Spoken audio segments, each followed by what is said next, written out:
In this video, I will show you how to add transition between slides in Microsoft PowerPoint. As you can see here, I have a PowerPoint presentation. So to add transition between the slides, what we want to do is to go to top left corner and we're going to click on Transition tab. Here what we want to do is to choose the transition that we want to use. Also start with the second slide, so the transition will be between the slides.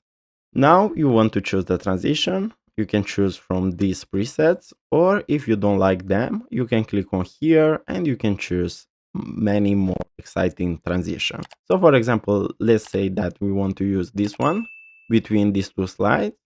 Also, you can set the duration in top right corner right here. Now it's 2 seconds. So let's see how our presentation looks now with transition. And as simple as this, you can add transition in Microsoft PowerPoint. And now what is left to do is to add transition to each slide. And this is how you can add transition between two slides in Microsoft PowerPoint. Thanks for watching and don't forget to leave a like and subscribe to the channel.